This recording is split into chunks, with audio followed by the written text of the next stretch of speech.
You have to believe in your own truth. And you have to deepen your relationship to your truth.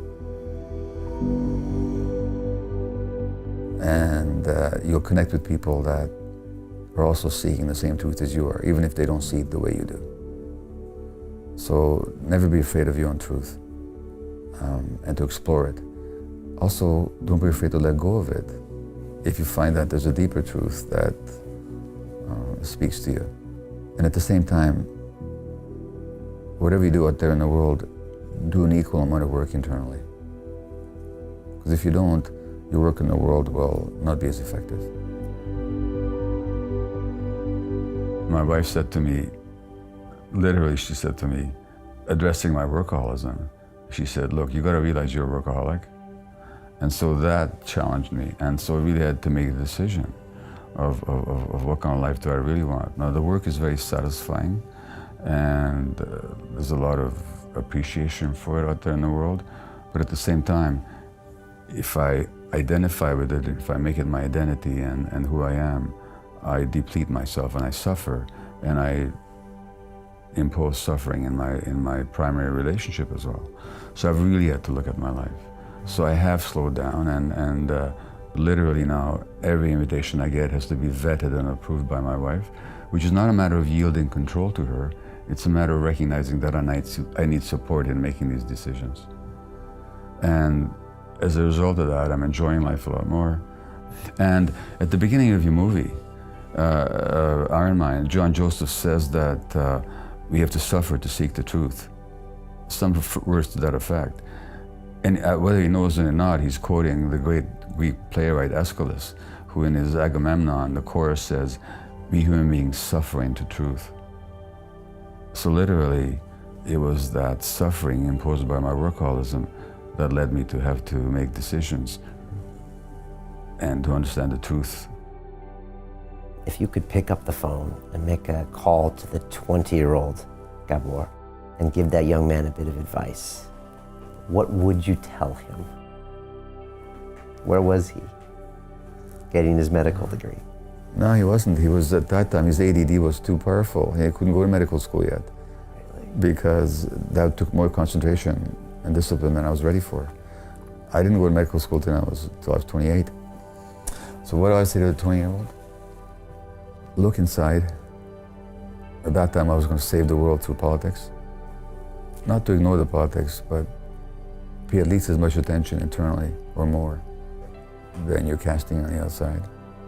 And you don't have to work so hard to be liked and loved. You're okay. Just relax, kid, you know, and allow life to come to you. You don't have to force it. And open your heart. Don't just focus on your clever brain so much. You know, open your heart and see what possibilities reveal themselves to you. And that it's not your fault. The way the world is, and even the way you are, it's not your fault. It's not a fault. Just accept yourself. What is the best advice you've ever received in your life from a colleague, a coworker? I'll tell you two things. One is I had an aunt who was a physician herself, and she had not wanted to be a doctor, she wanted to be a writer. But complying with her father's wishes, she went to medical school. And she was taken to Auschwitz, where she saw her parents taken in one direction, to the gas chambers, and she was sent in another. And very sensitive, very wounded soul. But she saw me much more clearly when I was young than I could see myself.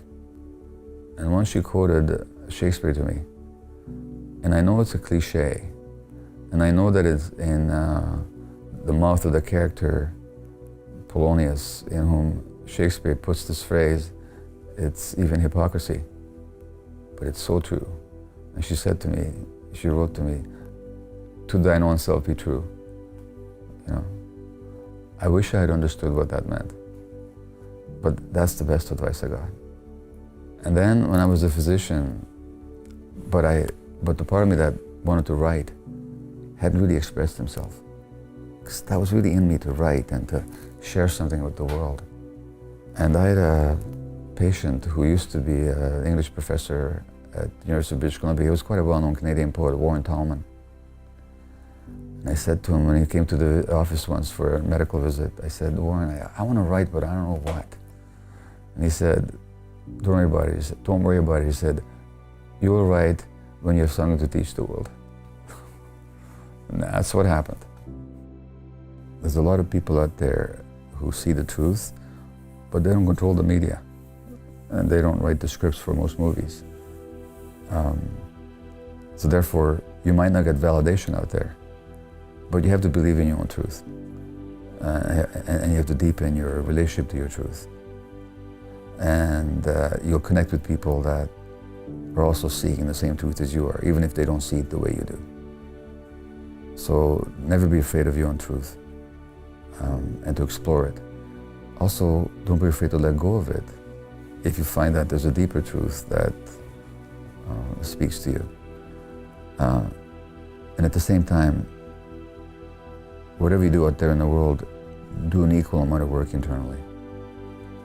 Because if you don't, your work in the world will not be as effective.